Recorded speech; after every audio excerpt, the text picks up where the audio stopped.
ये देखिएगा श्री शिव पुराण, गीता प्रेस गोरखपुर से प्रकाशित है।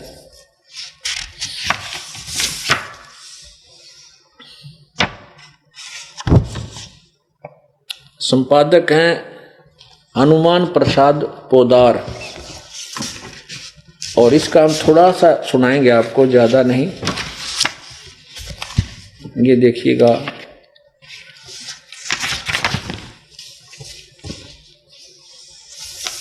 ये है रुद्र संहिता संक्षिप्त शिवपुराण 98 पृष्ठ 98 पृष्ठ से शुरू करेंगे लास्ट से।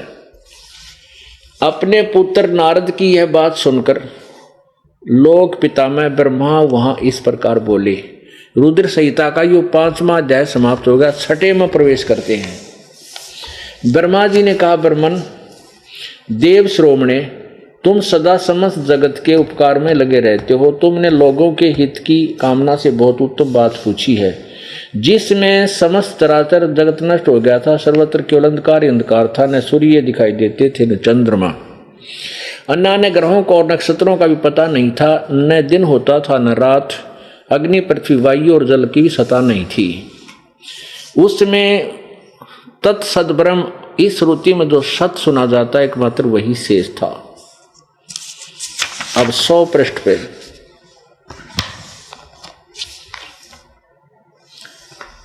जिस परब्रह्म के विषय में ज्ञान और ज्ञान से पूर्ण उक्तियों द्वारा इस प्रकार विकल्प किए जाते हैं, उसने कुछ काल के बाद द्वितीय की इच्छा प्रकट की। उसके भीतर से एक से अनेक होने का संकल्प उदित हुआ। तब उस निराकार परमात्मा ने अपनी लीला शक्ति से अपने लिए मूर्ति की कल्पना की। जो वह मूर्ति रहित परब्रह्म है, उसी की मूर्ति भगवान सदाशिव हैं। सदाशिव अर्वाचीन और प्राचीन विद्वान उन्हीं को ईश्वर कहते हैं। उस समय एकाकी रहकर स्वेच्छानुसार व्यवहार करने वाले उस सदाशिव ने अपने विग्रह से स्वयं ही एक स्वरूप भूता शक्ति की सृष्टि की। अपने शरीर अपने विग्रह माने शरीर से एक शक्ति यानी उस स्त्री की उत्पत्ति की वो निकाली, जो उनके अपने श्रीअंग से कभी अलग होने वाली नहीं थी। उस पराशक्ति को प्रधान प्रकृति, वो कौन निकली उसके शरीर से, विग्रह से? उस पराशक्ति को प्रधान प्रकृति गुणवती माया बुद्धि तत्व की जननी विकार रहित बताया गया है। वह शक्ति अंबिका कही गई है। उसी को प्रकृति सर्वेश्वरी और त्रिदेव जननी, तीनों देवताओं की माता, ब्रह्मा विष्णु महेश के उत्पन्न करने वाली इनकी जननी त्रिदेव जननी नित्य मूल कारण भी कहते हैं। सदाशिव द्वारा प्रकट की गई, ये काल को सदाशिव कहते हैं। प्रकट की गई उस शक्ति की 8 भुजाएं हैं। हो गया स्पष्ट? एक काल के शरीर से निकली है दुर्गा। यहां देखो, नाना प्रकार के आभूषण उसके श्रृंगों की शोभा बढ़ाते हैं। वह देवी नाना प्रकार की गतियों से संपन्न है और अनेक प्रकार के अस्त्र शस्त्र धारण करती है ना दुर्गा? एकाकिनी होने पर वह माया संयोग वसात अनेक हो जाती है, क्योंकि इसी ने आगे 3 रूप धारण किए, सावित्री, पार्वती और लक्ष्मी का। वे जो सदाशिव हैं उन्हें परम पुरुष, ईश्वर, शिव, शंभु और महेश्वर कहते हैं। वे अपने सारे अंगों पर, रुद्र संहिता का 6ठा अध्याय पढ़ रहे हैं, वे अपने सारे अंगों में भस्म रमाए रहते हैं। उन काल रूपी ब्रह्म ने, काल रूपी ब्रह्म कहो, काल कहो, ब्रह्म कहो, ज्योति निरंजन को, उन सदाशिव कहो, महाशिव कहो, उन काल रूपी ब्रह्म ने एक ही समय शक्ति के साथ, नाथ नहीं है, गलत प्रिंट है, शक्ति के साथ यानी दुर्गा के साथ शिवलोक नामक क्षेत्र का निर्माण किया था। उस उत्तम क्षेत्र को ही काशी कहते हैं। वह परम निर्वाण या मोक्ष का स्थान है जो सबके ऊपर विराजमान है।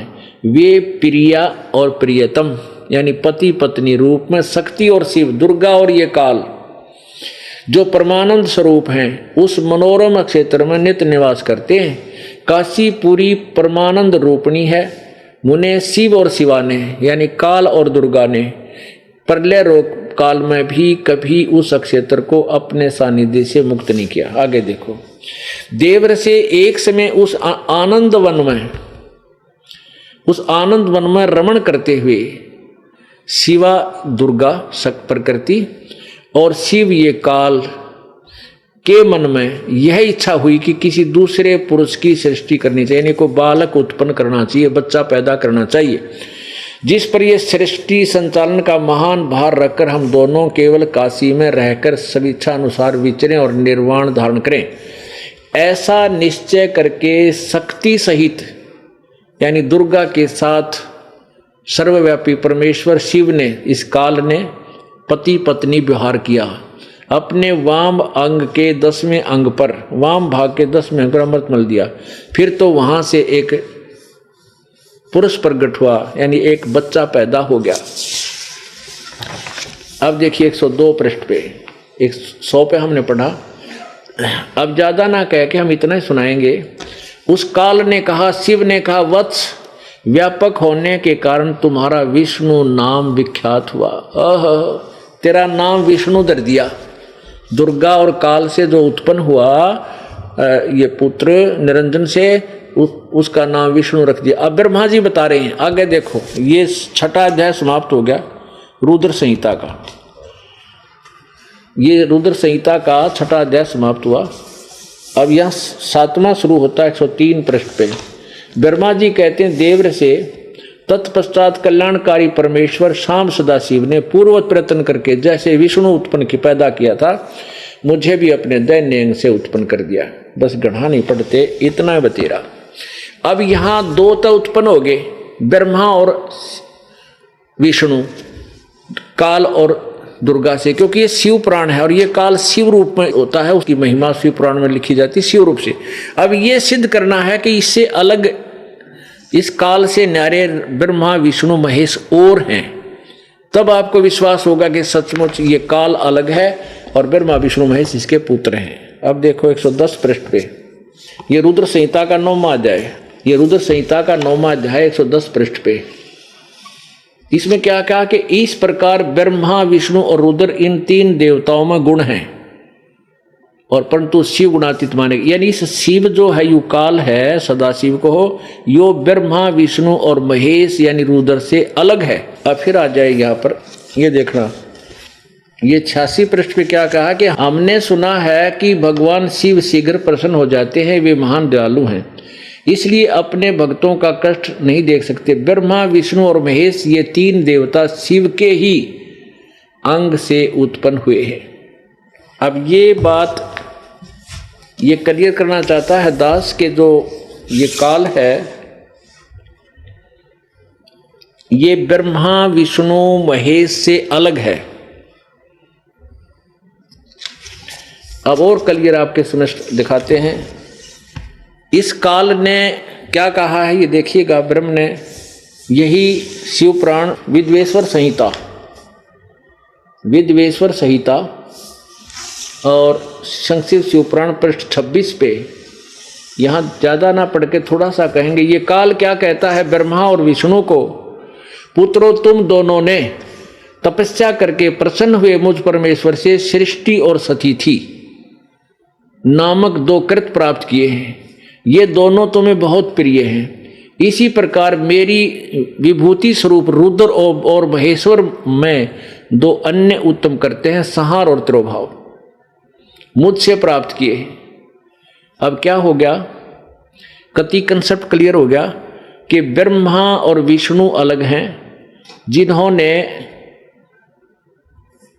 ये 2 कृत, सृष्टि का तो ब्रह्मा को, सतिथि विष्णु को प्राप्त, क्योंकि ये पीछे से चलता आ रहा है। ये देखो 25 पृष्ठ से स्पष्ट है, ब्रह्मा विष्णु महेश से वार्ता हो रही है काल की। ये देखो यहाँ पर 25 पृष्ठ पे नीचे, ब्रह्मा और विष्णु ने पूछा, प्रभु सृष्टि आदि 5 कृत्यों के लक्षण क्या हैं, यह हमें बताइए। अब ब्रह्मा विष्णु ने पूछा, इनके विषय में यहाँ 26 में बता रहा है कि पुत्रो, बेटो, तुम दोनों ने तपस्या करके प्रसन्न हुए मुझ परमेश्वर से सृष्टि और सतिथि नामक 2 कृत प्राप्त किए हैं। इसी प्रकार रुद्र और महेश्वर ने 2 अन्य कृत, संहार और तिरोभाव प्राप्त मुझ से प्राप्त किए। इससे क्या सिद्ध हो गया? कति कंसेप्ट क्लियर हो गया कि ब्रह्मा विष्णु महेश अलग है और रुद्र भी ये अलग है, और ये काल ज्योति निरंजन ये अलग है, और रजगुण ब्रह्मा है, सतगुण विष्णु, तमगुण शिव जी, ये पवित्र पुराण ने स्पष्ट कर